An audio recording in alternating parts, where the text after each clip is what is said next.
क्या आप भी अपने बच्चों के रवैये और पढ़ाई से मुतल्लिक परेशान हैं?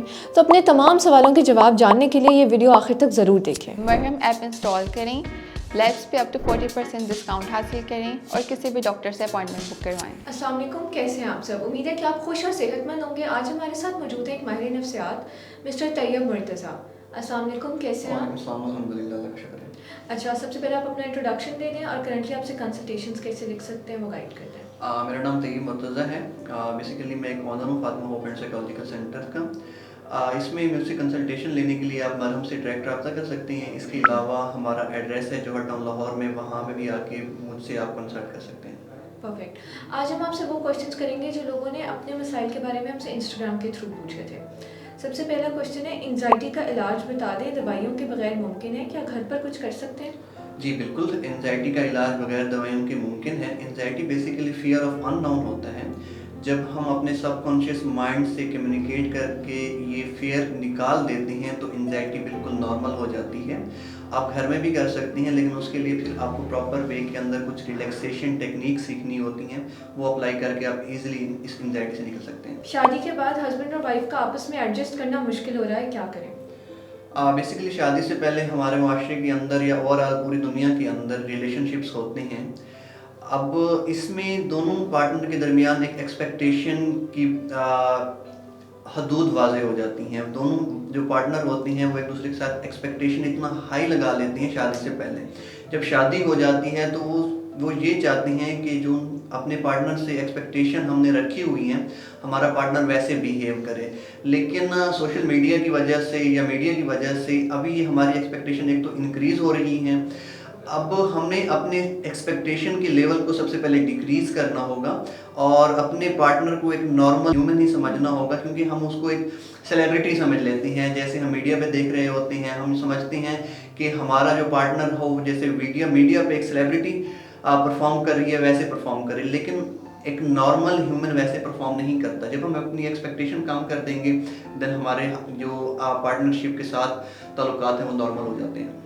नेक्स्ट क्वेश्चन है, बच्चे बहुत ज़िद्दी और गुस्से वाले हो गए हैं, उन्हें समझाने और हैंडल करने का तरीका क्या हो सकता है? बेसिकली बच्चों को समझाने का बेसिक जो मेथड ये है कि जो पेरेंट्स हैं उनकी आपस में ताल्लुकात अच्छे होने चाहिए। मोस्टली हमारे माशरे के अंदर जो बच्चे हैं ज़्यादातर हम पेरेंट्स खुद को आज़ाद करने के लिए उनको मीडिया के हवाले कर देते हैं। मीडिया पे वो जो चीज़ें लर्न कर रहे होते हैं वही रिस्पॉन्ड कर रहे होते हैं। हमें सबसे पहले अपने बच्चों के इस मीडिया प्लेटफॉर्म को कंट्रोल करना होगा कि वो मीडिया पे क्या देख रहे हैं, क्या सुन रही हैं। सेकंड ये है कि हम अपने बच्चों के साथ प्रॉपर टाइम स्पेंड करना होगा, उनको अंडरस्टैंड करना होगा। इस तरह से हम इजीली इसको अंडरस्टैंड करके अपने बच्चों के मामला को हैंडल कर सकते हैं। परफेक्ट। बच्चों को पढ़ाई के लिए मोटिवेट कैसे करें? वो ज़्यादा टाइम मोबाइल और टीवी में स्पेंड करते हैं। देखिए, बच्चों को जिस चीज़ में उनको ज़्यादा बेनिफिट नज़र आएगा, जिसमें ज़्यादा उनको इंजॉयमेंट फील होगी, क्योंकि हमारे एजुकेशन सिस्टम को हमने इतना ज़्यादा बोरिंग बना दिया है तो बच्चे एजुकेशन की जानिब नहीं जाते।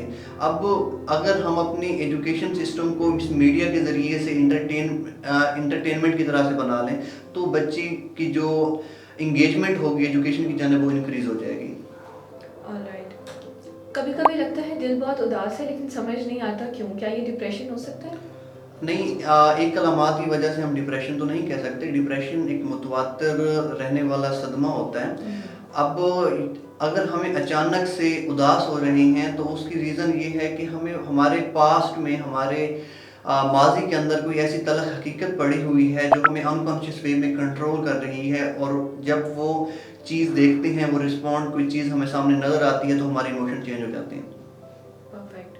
काम का बहुत प्रेशर है और घर का भी ख्याल रखना है, दोनों को बैलेंस कैसे कर सकते हैं?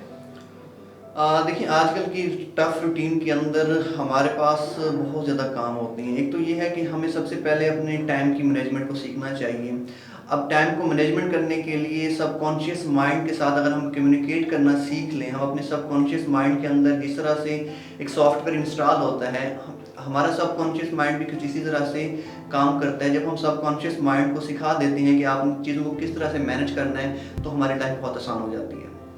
परफेक्ट। मुझे बहुत जल्दी गुस्सा आ जाता है और बाद में अफसोस होता है, गुस्से को कंट्रोल कैसे किया जा सकता है? देखिए, कुछ मामलात के अंदर गुस्सा आना एक नॉर्मल अमल है, लेकिन बार बार गुस्सा आना, हर बात पे गुस्सा आना तो ये एक एबनॉर्मल थिंग है। इसको कंट्रोल करने के लिए सबसे सिंपल मेथड जो है वो आप अपनी लोकेशन को रिलोकेट कर लें। जैसे अहदीस मुबारक के मुताबिक ये है कि आप अगर खड़े हुए हैं तो आप बैठ जाएं, अगर बैठे हुए हैं तो लेट जाएं। जो ही आप अपनी लोकेशन को रिलोकेट करते हैं तो आप नॉर्मल हो जाते हैं, और ये चंद मिनट्स का पीरियड होता है, फिर उसके बाद आप नॉर्मल हो जाते हैं। रातों को नींद नहीं आती और दिमाग में बहुत टेंशन रहती है, फ्यूचर को लेकर क्या करें? देखिए, अभी फ्यूचर के हवाले से सबसे पहले हमें प्लान करना चाहिए कि हम फ्यूचर से चाहते क्या हैं। हमारी प्लानिंग नहीं होती अपनी लाइफ को लेके, अपने टास्क को लेके। जब हम डिसिप्लिन लाइफ नहीं गुजारते तो हमें ये इश्यूज फेस करने पड़ते हैं, हमें फ्यूचर की फिक्रें होती हैं। इसका सोल्यूशन, बेस्ट सोल्यूशन ये है कि आप अपनी ज़िंदगी के अंदर जितना आपने सोच लिया है उसको एक्शन में तब्दील करें। बचपन में जो कुछ हुआ वो अभी याद आता है और परेशान करता है, उससे कैसे निकलें? उसकी सिंपल मेथड जो मोस्टली मैं पर्सनल तौर पे यूज़ करता हूँ वो हिप्नोथेरेपी है। आप खुद भी कुछ इसमें सीख सकते हैं। उसमें कुछ रिलैक्सेशन टेक्निक्स के ज़रिए से भी आप अपने पास से निकल सकते हैं। इसके अलावा एक कॉमन मेथड ये है कि आपको जो यादें तंग कर रही हैं उसको राइट डाउन करें डेली बेसिस पे, और फिर उसको फाड़ के जला दें। इसके अलावा ये चीज़ें आप या किसी के साथ शेयर करें तो इससे आप इजीली निकल सकते हैं। ऑलराइट। दिमाग में हर वक्त नेगेटिव ख्याल आते हैं, हर चीज़ को लेकर ओवरथिंक करती हूँ, इससे कैसे बचें? इसका भी सेम ही सोल्यूशन होगा कि आप अपनी थॉट्स को लिखना स्टार्ट कर दें और शेयर करना स्टार्ट कर दें। क्योंकि जब हम चीज़ों को शेयर करना छोड़ देते हैं तो वो हमारे माइंड में बर्डनाइज हो जाता है। अब उस बर्डन को कम करने के लिए एज अ ह्यूमन हमें शेयर करना चाहिए। जब हम शेयर करते हैं तो चीज़ें कंट्रोल हो जाती हैं। परफेक्ट। उम्मीद है कि आप लोगों को अपने तमाम सवालों के जवाब मिल गए होंगे आज की इस वीडियो में। पूरी वीडियो देखने के लिए शुक्रिया।